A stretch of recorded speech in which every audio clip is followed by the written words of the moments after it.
So, like we said, always look at the learning target, what's due, and the upcoming stuff. Your seating chart, you sit there every day. I know I've already said this, but just make sure I got it on here. And check Google Classroom.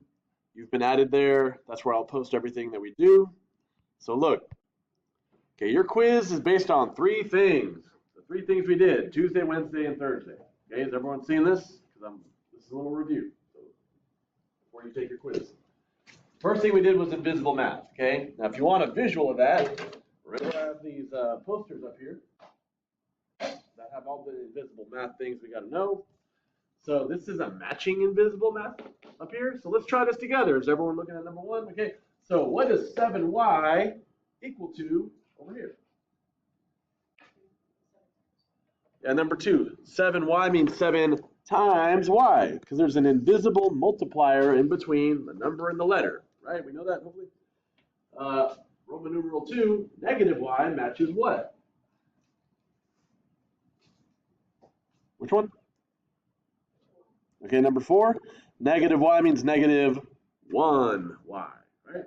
So that's implied 1. What about 7 by itself? Well, if it's a regular number, it's positive, it's a plus 7. Same thing, right?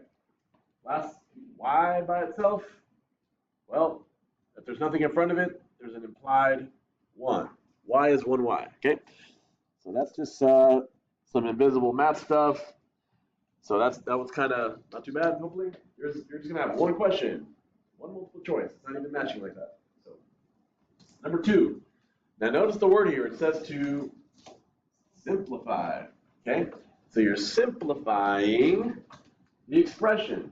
There's no equal sign. Y'all see that? No equal sign. So you're not doing what we did yesterday. You're doing what we did Wednesday. And what we did Wednesday was PEMDAS. Y'all remember that? Parentheses first, then you do exponents. Everyone, multiplying and dividing is the same step, and then you do adding and subtracting, same step, and you do those from left to right, okay? So let's look at this expression. Do I have any P parentheses here? I do, but inside there's nothing to do, it's just a 5. So P is done. Are there any E exponents? No, no exponents, so E is done. Now, we need to either multiply or divide. We're looking for either one from left to right. Here we go, from left, I see, boom. The first thing I see is a dividing.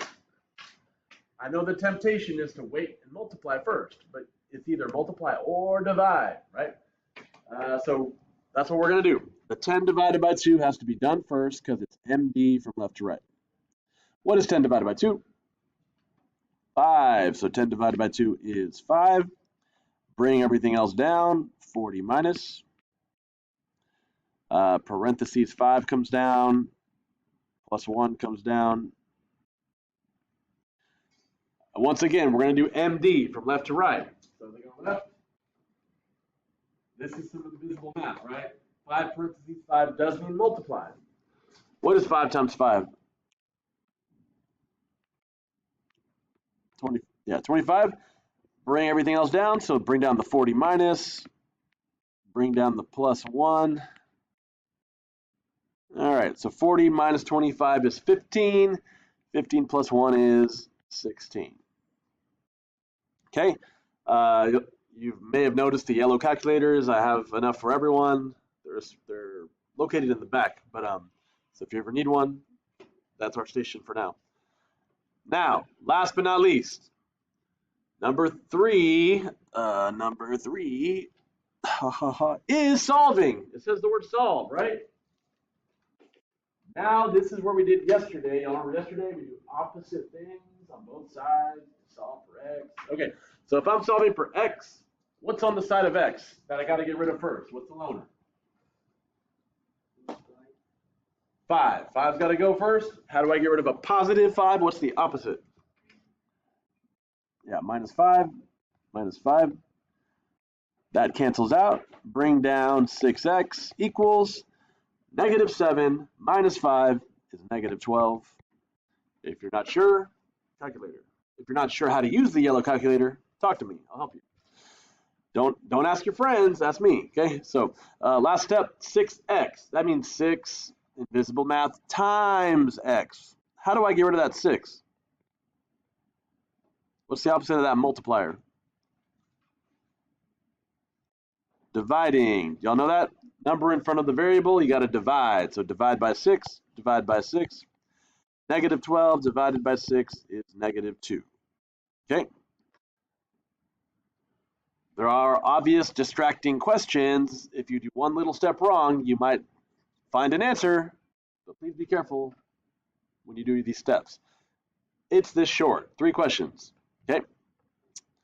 When we do tests and quizzes, no phones allowed. That's why you have calculators you can use that are not your phone, right?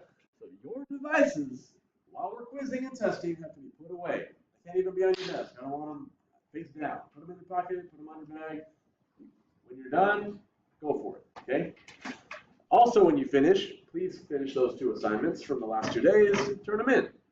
If you finished all that, work on something for another class, okay? Or at least just be quiet enough for everyone to finish. Sound like a plan? So go ahead and wrap up your phones, put them away, and we'll get started. Here we go.